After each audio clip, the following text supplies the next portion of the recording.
सभी को जय मसीह की। क्या परमेश्वर का प्रेम सिर्फ एक जाति या एक देश तक सीमित है? क्या कोई ऐसा इंसान जिसे हम नजरअंदाज करते हैं परमेश्वर की योजना में खास हो सकता है? आज प्रेरितों की पुस्तक के अध्याय 8 से 10 में हम देखेंगे कैसे सामरिया से लेकर एक सूबेदार तक परमेश्वर का सुसमाचार हर दीवार को तोड़ देता है। इस वीडियो को अंत तक जरूर देखिए, क्योंकि अंत आपकी सोच बदल सकता है। शाऊल उसके वध में सहमत था। उसी दिन यरूशलेम की कलीसिया पर बड़ा उपद्रव आरंभ हुआ और प्रेरितों को छोड़ सब के सब यहूदिया और सामरिया देशों में तितर बितर हो गए।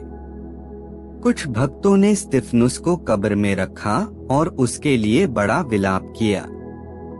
शाऊल कलीसिया को उजाड़ रहा था और घर घर घुसकर पुरुषों और स्त्रियों को घसीट घसीट कर बंदी गृह में डालता था। जो तितर बितर हुए थे वे सुसमाचार सुनाते हुए फिरे और फिलिप्पुस सामरिया नगर में जाकर लोगों में मसीह का प्रचार करने लगा। जो बातें फिलिप्पुस ने कहीं उन्हें लोगों ने सुनकर और जो चिन्ह वह दिखाता था उन्हें देख देख कर एक चित्त होकर मन लगाया। क्योंकि बहुतों में से अशुद्ध आत्माएं बड़े शब्द से चिल्लाती हुई निकल गईं और बहुत से लकवे के रोगी और लंगड़े भी अच्छे किए गए और उस नगर में बड़ा आनंद छा गया। इससे पहले उस नगर में शमौन नामक एक मनुष्य था जो जादू टोना करके सामरिया के लोगों को चकित करता और अपने आप को एक बड़ा पुरुष बताता था। छोटे से बड़े तक सब उसका सम्मान कर कहते थे, यह मनुष्य परमेश्वर की वह शक्ति है जो महान कहलाती है। उसने बहुत दिनों से उन्हें अपने जादू के कामों से चकित कर रखा था, इसीलिए वे उसको बहुत मानते थे। परंतु जब उन्होंने फिलिप्पुस का विश्वास किया जो परमेश्वर के राज्य और यीशु के नाम का सुसमाचार सुनाता था, तो लोग क्या पुरुष क्या स्त्री बपतिस्मा लेने लगे। तब शमौन ने स्वयं भी विश्वास किया और बपतिस्मा लेकर फिलिप्पुस के साथ रहने लगा। वह चिन्ह और बड़े बड़े सामर्थ्य के काम होते देखकर चकित होता था। जब प्रेरितों ने जो यरूशलेम में थे सुना कि सामरियों ने परमेश्वर का वचन मान लिया है, तो पतरस और यूहन्ना को उनके पास भेजा। उन्होंने जाकर उनके लिए प्रार्थना की कि पवित्र आत्मा पाए, क्योंकि वह अब तक उनमें से किसी पर न उतरा था। उन्होंने तो केवल प्रभु यीशु के नाम में बपतिस्मा लिया था। तब उन्होंने उन पर हाथ रखे और उन्होंने पवित्र आत्मा पाया। जब शमौन ने देखा कि प्रेरितों के हाथ रखने से पवित्र आत्मा दिया जाता है, तो उनके पास रुपए लाकर कहा, यह अधिकार मुझे भी दो कि जिस किसी पर हाथ रखूं वह पवित्र आत्मा पाए। पतरस ने उससे कहा, तेरे रुपए तेरे साथ नष्ट हों, क्योंकि तूने परमेश्वर का दान रुपयों से मोल लेने का विचार किया। इस बात में न तेरा हिस्सा है न भाग, क्योंकि तेरा मन परमेश्वर के आगे सीधा नहीं। इसलिए अपनी इस बुराई से मन फिराकर प्रभु से प्रार्थना कर, संभव है तेरे मन का विचार क्षमा किया जाए। क्योंकि मैं देखता हूँ कि तू पित्त की सी कड़वाहट और अधर्म के बंधन में पड़ा है। शमौन ने उत्तर दिया, तुम मेरे लिए प्रभु से प्रार्थना करो कि जो बातें तुमने कहीं उनमें से कोई मुझ पर न आ पड़े। अत वे गवाही देकर और प्रभु का वचन सुनाकर यरूशलेम को लौट गए और सामरियों के बहुत से गांवों में सुसमाचार सुनाते गए। फिर प्रभु के एक स्वर्गदूत ने फिलिप्पुस से कहा, उठ और दक्षिण की ओर उस मार्ग पर जा जो यरूशलेम से गाजा को जाता है, यह रेगिस्तानी मार्ग है। वह उठकर चल दिया और देखो कूश देश का एक मनुष्य आ रहा था जो खोजा और कूशियों की रानी कंदाके का मंत्री और खजांची था। वह आराधना करने को यरूशलेम आया था। वह अपने रथ पर बैठा हुआ था और यशायाह भविष्यद्वक्ता की पुस्तक पढ़ता हुआ लौटा जा रहा था। तब आत्मा ने फिलिप्पुस से कहा, निकट जाकर इस रथ के साथ हो ले। फिलिप्पुस उसकी ओर दौड़ा और उसे यशायाह भविष्यद्वक्ता की पुस्तक पढ़ते हुए सुना और पूछा, तू जो पढ़ रहा है क्या उसे समझता भी है? उसने कहा, जब तक कोई मुझे न समझाए तो मैं कैसे समझूं? और उसने फिलिप्पुस से विनती की कि वह चढ़कर उसके पास बैठे। पवित्र शास्त्र का जो अध्याय वह पढ़ रहा था वह यह था, वह भेड़ के समान वध होने को पहुंचाया गया, और जैसा मेमना अपने ऊन कतरने वालों के सामने चुपचाप रहता है, वैसे ही उसने भी अपना मुंह न खोला। उसकी दीनता में उसका न्याय नहीं होने पाया। उसके समय के लोगों का वर्णन कौन करेगा, क्योंकि पृथ्वी से उसका प्राण उठा लिया जाता है। इस पर खोजे ने फिलिप्पुस से पूछा, मैं तुझसे विनती करता हूँ, यह बता कि भविष्यद्वक्ता यह किसके विषय में कहता है, अपने या किसी दूसरे के विषय में? तब फिलिप्पुस ने अपना मुंह खोला और इसी शास्त्र से आरंभ करके उसे यीशु का सुसमाचार सुनाया। मार्ग में चलते चलते वे किसी जल की जगह पहुँचे। तब खोजे ने कहा, देख यहाँ जल है, अब मुझे बपतिस्मा लेने में क्या रोक है? फिलिप्पुस ने कहा, यदि तू सारे मन से विश्वास करता है तो ले सकता है। उसने उत्तर दिया, मैं विश्वास करता हूँ कि यीशु मसीह परमेश्वर का पुत्र है। तब उसने रथ खड़ा करने की आज्ञा दी और फिलिप्पुस और खोजा दोनों जल में उतर पड़े और उसने खोजा को बपतिस्मा दिया। जब वे जल में से निकलकर ऊपर आए तो प्रभु का आत्मा फिलिप्पुस को उठा ले गया और खोजे ने उसे फिर न देखा और वह आनंद करता हुआ अपने मार्ग पर चला गया। फिलिप्पुस अशदोद में आ निकला और जब तक कैसरिया में न पहुंचा तब तक नगर नगर सुसमाचार सुनाता गया। शाऊल, जो अब तक प्रभु के चेलों को धमकाने और घात करने की धुन में था, महायाजक के पास गया और उससे दमिश्क के आराधनालयों के नाम पर इस अभिप्राय की चिट्ठियां मांगी कि क्या पुरुष क्या स्त्री जिन्हें वह इस पंथ पर पाए उन्हें बांधकर यरूशलेम ले आए। परंतु चलते चलते जब वह दमिश्क के निकट पहुंचा तो एकाएक आकाश से उसके चारों ओर ज्योति चमकी और वह भूमि पर गिर पड़ा और यह शब्द सुना, हे शाऊल, तू मुझे क्यों सताता है? उसने पूछा, हे प्रभु, तू कौन है? उसने कहा, मैं यीशु हूँ जिसे तू सताता है। परंतु अब उठकर नगर में जा और जो तुझे करना है वह तुझसे कहा जाएगा। जो मनुष्य उसके साथ थे वे अवाक रह गए, क्योंकि शब्द तो सुनते थे परंतु किसी को देखते न थे। तब शाऊल भूमि पर से उठा, परंतु जब आंखें खोली तो उसे कुछ दिखाई न दिया और वे उसका हाथ पकड़ के दमिश्क में ले गए। वह 3 दिन तक न देख सका और न खाया और न पिया। दमिश्क में हनन्याह नामक एक चेला था। उससे प्रभु ने दर्शन में कहा, हे हनन्याह। उसने कहा, हाँ प्रभु। तब प्रभु ने उससे कहा, उठकर उस गली में जा जो सीधी कहलाती है और यहूदा के घर में शाऊल नामक एक तरसुस वासी को पूछ, क्योंकि देख वह प्रार्थना कर रहा है। और उसने हनन्याह नामक एक पुरुष को भीतर आते और अपने ऊपर हाथ रखते देखा है, ताकि फिर से दृष्टि पाए।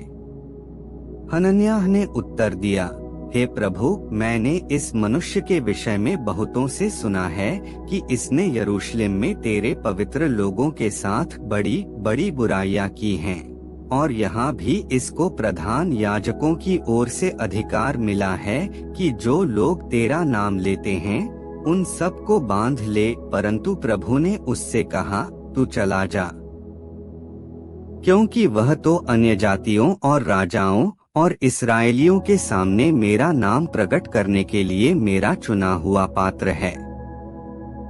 और मैं उसे बताऊंगा कि मेरे नाम के लिए उसे कैसा कैसा दुख उठाना पड़ेगा। तब हनन्याह उठकर उस घर में गया और उस पर अपना हाथ रखकर कहा, हे भाई शाऊल, प्रभु अर्थात यीशु जो उस रास्ते में जिससे तू आया तुझे दिखाई दिया था, उसी ने मुझे भेजा है कि तू फिर दृष्टि पाए और पवित्र आत्मा से परिपूर्ण हो जाए। और तुरंत उसकी आँखों से छिलके से गिरे और वह देखने लगा और उठकर बपतिस्मा लिया। फिर भोजन करके बल पाया। वह कई दिन उन चेलों के साथ रहा जो दमिश्क में थे, और वह तुरंत आराधनालयों में यीशु का प्रचार करने लगा कि वह परमेश्वर का पुत्र है। सब सुनने वाले चकित होकर कहने लगे, क्या यह वही व्यक्ति नहीं है जो यरूशलेम में उन्हें जो इस नाम को लेते थे नष्ट करता था, और यहाँ भी इसीलिए आया था कि उन्हें बांधकर प्रधान याजकों के पास ले जाए। परंतु शाऊल और भी सामर्थी होता गया और इस बात का प्रमाण देकर कि मसीह यही है, दमिश्क के रहने वाले यहूदियों का मुंह बंद करता रहा। जब बहुत दिन बीत गए तो यहूदियों ने मिलकर उसे मार डालने का षड्यंत्र रचा, परंतु उनका षड्यंत्र शाऊल को मालूम हो गया। वे तो उसे मार डालने के लिए रात दिन फाटकों पर घात में लगे रहते थे, परंतु रात को उसके चेलों ने उसे टोकरे में बैठाया और शहरपनाह पर से लटकाकर उतार दिया। यरूशलेम में पहुंचकर उसने चेलों के साथ मिल जाने का प्रयत्न किया, परंतु सब उससे डरते थे, क्योंकि उनको विश्वास न होता था कि वह भी चेला है। परंतु बरनबास ने उसे अपने साथ प्रेरितों के पास ले जाकर उनको बताया कि इसने किस रीति से मार्ग में प्रभु को देखा और उसने इससे बातें की। फिर दमिश्क में इसने कैसे हियाव से यीशु के नाम से प्रचार किया। वह उनके साथ यरूशलेम में आता जाता रहा और निधड़क होकर प्रभु के नाम से प्रचार करता था और यूनानी भाषा बोलने वाले यहूदियों के साथ बातचीत और वाद विवाद करता था, परंतु वे उसे मार डालने का यत्न करने लगे। यह जानकर भाई उसे कैसरिया ले आए और तरसुस को भेज दिया।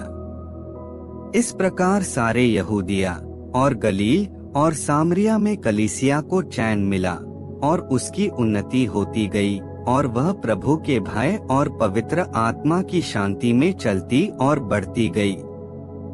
फिर ऐसा हुआ कि पतरस हर जगह फिरता हुआ उन पवित्र लोगों के पास भी पहुंचा जो लुद्दा में रहते थे। वहां उसे एनियास नामक लकवे का रोगी एक मनुष्य मिला जो 8 वर्ष से खाट पर पड़ा था। पतरस ने उससे कहा, हे एनियास, यीशु मसीह तुझे चंगा करता है, उठ अपना बिछौना बिछा। तब वह तुरंत उठ खड़ा हुआ। तब लुद्दा और शारोन के सब रहने वाले उसे देखकर प्रभु की ओर फिरे। याफा में तबीता अर्थात दोरकास नामक एक विश्वासिनी रहती थी। वह बहुत से भले भले काम और दान किया करती थी।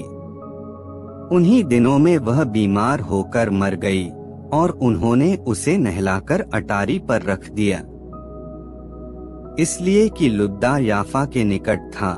चेलों ने यह सुनकर कि पतरस वहां है, 2 मनुष्य भेजकर उससे विनती की, हमारे पास आने में देर न कर। तब पतरस उठकर उनके साथ हो लिया और जब वह पहुंचा तो वे उसे उस अटारी पर ले गए। सब विधवाएं रोती हुई उसके पास आ खड़ी हुई और जो कुर्ते और कपड़े दोरकास ने उनके साथ रहते हुए बनाए थे दिखाने लगीं। तब पतरस ने सबको बाहर कर दिया और घुटने टेककर प्रार्थना की और शव की ओर देखकर कहा, हे तबीता उठ। तब उसने अपनी आंखें खोल दी और पतरस को देखकर उठ बैठी।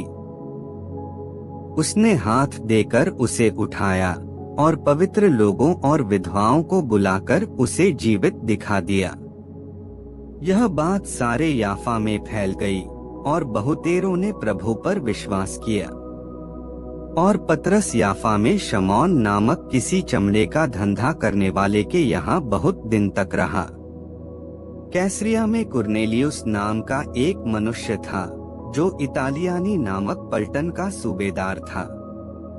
वह भक्त था और अपने सारे घराने समेत परमेश्वर से डरता था और यहूदी लोगों को बहुत दान देता और बराबर परमेश्वर से प्रार्थना करता था। उसने दिन के तीसरे पहर के निकट दर्शन में स्पष्ट रूप से देखा कि परमेश्वर का एक स्वर्गदूत उसके पास भीतर आकर कहता है, हे कुरनेलियुस। उसने उसे ध्यान से देखा और डरकर कहा, हे प्रभु, क्या है? उसने उससे कहा, तेरी प्रार्थनाएं और तेरे दान स्मरण के लिए परमेश्वर के सामने पहुँचे हैं, और अब याफा में मनुष्य भेजकर शमौन को, जो पतरस कहलाता है, बुलवा ले। वह शमौन चमड़े का धंधा करने वाले के यहाँ अतिथि है, जिसका घर समुद्र के किनारे है। जब वह स्वर्गदूत जिसने उससे बातें की थीं चला गया, तो उसने 2 सेवक और जो उसके पास उपस्थित रहा करते थे उनमें से एक भक्त सिपाही को बुलाया और उन्हें सब बातें बताकर याफा को भेजा। दूसरे दिन जब वे चलते चलते नगर के पास पहुँचे, तो दोपहर के निकट पतरस छत पर प्रार्थना करने चढ़ा। उसे भूख लगी और कुछ खाना चाहता था, परंतु जब वे तैयारी कर रहे थे तो वह बेसुध हो गया और उसने देखा कि आकाश खुल गया और एक पात्र बड़ी चादर के समान चारों कोनों से लटकता हुआ पृथ्वी की ओर उतर रहा है, जिसमें पृथ्वी के सब प्रकार के चौपाए और रेंगने वाले जंतु और आकाश के पक्षी थे। उसे एक ऐसा शब्द सुनाई दिया, हे पतरस, उठ, मार और खा। परंतु पतरस ने कहा, नहीं प्रभु, कदापि नहीं, क्योंकि मैंने कभी कोई अपवित्र या अशुद्ध वस्तु नहीं खाई है। फिर दूसरी बार उसे शब्द सुनाई दिया, जो कुछ परमेश्वर ने शुद्ध ठहराया है, उसे तू अशुद्ध मत कह। 3 बार ऐसा ही हुआ। तब तुरंत वह पात्र आकाश पर उठा लिया गया। जब पतरस अपने मन में दुविधा में था कि यह दर्शन जो मैंने देखा वह क्या हो सकता है, तो देखो, वे मनुष्य जिन्हें कुरनेलियुस ने भेजा था, शमौन के घर का पता लगाकर द्वार पर आ खड़े हुए और पुकारकर पूछने लगे, क्या शमौन जो पतरस कहलाता है यहीं अतिथि है? पतरस तो उस दर्शन पर सोच ही रहा था कि आत्मा ने उससे कहा, देख, 3 मनुष्य तेरी खोज में हैं। अत उठकर नीचे जा और संकोच उनके साथ हो ले, क्योंकि मैं ही ने उन्हें भेजा है। तब पतरस ने उतरकर उन मनुष्यों से कहा, देखो, जिसकी खोज तुम कर रहे हो वह मैं ही हूँ। तुम्हारे आने का क्या कारण है? उन्होंने कहा, कुरनेलियुस सूबेदार, जो धर्मी और परमेश्वर से डरने वाला और सारी यहूदी जाति में सुनाम मनुष्य है, उसने एक पवित्र स्वर्गदूत से यह निर्देश पाया है कि तुझे अपने घर बुलाकर तुझसे वचन सुने। तब उसने उन्हें भीतर बुलाकर उनकी पहुनाई की। दूसरे दिन वह उनके साथ गया और याफा के भाइयों में से कुछ उसके साथ हो लिए। दूसरे दिन वे कैसरिया पहुँचे और कुरनेलियुस अपने कुटुंबियों और प्रिय मित्रों को इकट्ठा करके उनकी बाट जोह रहा था। जब पतरस भीतर आ रहा था तो कुरनेलियुस ने उससे भेंट की और उसके पांवों पर गिरकर उसे प्रणाम किया, परंतु पतरस ने उसे उठाकर कहा, खड़ा हो, मैं भी तो मनुष्य हूँ। और उसके साथ बातचीत करता हुआ भीतर गया और बहुत से लोगों को इकट्ठे देखकर उनसे कहा, तुम जानते हो कि अन्य जाति की संगति करना या उसके यहाँ जाना यहूदी के लिए अधर्म है, परंतु परमेश्वर ने मुझे बताया है कि किसी मनुष्य को अपवित्र या अशुद्ध न कहूँ। इसीलिए मैं जब बुलाया गया तो बिना कुछ कहे चला आया। अब मैं पूछता हूँ कि मुझे किस काम के लिए बुलाया गया? कुरनेलियुस ने कहा, इसी घड़ी पूरे 4 दिन हुए मैं अपने घर में तीसरे पहर प्रार्थना कर रहा था। तो देखो, एक पुरुष चमकीला वस्त्र पहने हुए मेरे सामने आ खड़ा हुआ और कहने लगा, हे कुरनेलियुस, तेरी प्रार्थना सुन ली गई है और तेरे दान परमेश्वर के सामने स्मरण किए गए हैं। इसलिए किसी को याफा भेजकर शमौन को, जो पतरस कहलाता है, वह समुद्र के किनारे शमौन चमड़े का धंधा करने वाले के घर में अतिथि है। तब मैंने तुरंत तेरे पास लोग भेजे और तूने भला किया जो आ गया। अब हम सब यहाँ परमेश्वर के सामने हैं, ताकि जो कुछ परमेश्वर ने तुझसे कहा है उसे सुने। तब पतरस ने कहा, अब मुझे निश्चय हुआ कि परमेश्वर किसी का पक्ष नहीं करता, वरन हर जाति में जो उससे डरता और धर्म के काम करता है वह उसे भाता है। जो वचन उसने इस्राएलियों के पास भेजा, जब उसने यीशु मसीह के द्वारा, जो सबका प्रभु है, शांति का सुसमाचार सुनाया, वह वचन तुम जानते हो, जो यूहन्ना के बपतिस्मा के प्रचार के बाद गलील से आरंभ होकर सारे यहूदिया में फैल गया। परमेश्वर ने किस रीति से यीशु नासरी को पवित्र आत्मा और सामर्थ्य से अभिषेक किया। वह भलाई करता और सबको जो शैतान के सताए हुए थे अच्छा करता फिरा, क्योंकि परमेश्वर उसके साथ था। हम उन सब कामों के गवाह हैं जो उसने यहूदिया के देश और यरूशलेम में भी किए, और उन्होंने उसे काठ पर लटकाकर मार डाला। उसको परमेश्वर ने तीसरे दिन जिलाया और प्रकट भी कर दिया है, सब लोगों पर नहीं वरन उन गवाहों पर जिन्हें परमेश्वर ने पहले से चुन लिया था, अर्थात हम पर, जिन्होंने उसके मरे हुओं में से जी उठने के बाद उसके साथ खाया पिया, और उसने हमें आज्ञा दी कि लोगों में प्रचार करो और गवाही दो कि यह वही है जिसे परमेश्वर ने जीवतों और मरे हुओं का न्यायी ठहराया है। उसकी सब भविष्यद्वक्ता गवाही देते हैं कि जो कोई उस पर विश्वास करेगा उसको उसके नाम के द्वारा पापों की क्षमा मिलेगी। पतरस ये बातें कह ही रहा था कि पवित्र आत्मा वचन के सब सुनने वालों पर उतर आया, और जितने खतना किए हुए विश्वासी पतरस के साथ आए थे वे सब चकित हुए कि अन्य जातियों पर भी पवित्र आत्मा का दान उंडेला गया है, क्योंकि उन्होंने उन्हें भांति भांति की भाषा बोलते और परमेश्वर की बड़ाई करते सुना। इस पर पतरस ने कहा, क्या कोई जल की रोक कर सकता है कि ये बपतिस्मा न पाए जिन्होंने हमारे समान पवित्र आत्मा पाया है? और उसने आज्ञा दी कि उन्हें यीशु मसीह के नाम में बपतिस्मा दिया जाए।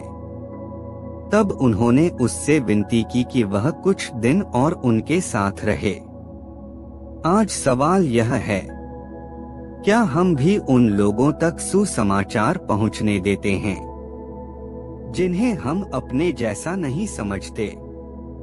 प्रेरितों 8 से 10 हमें सिखाता है, परमेश्वर की योजना हमारी सोच से कहीं बड़ी है। अगर यह वचन आपके लिए आशीष बना तो लाइक, शेयर और सब्सक्राइब जरूर करें। मिलते हैं अगले वीडियो में परमेश्वर के वचन के साथ। धन्यवाद।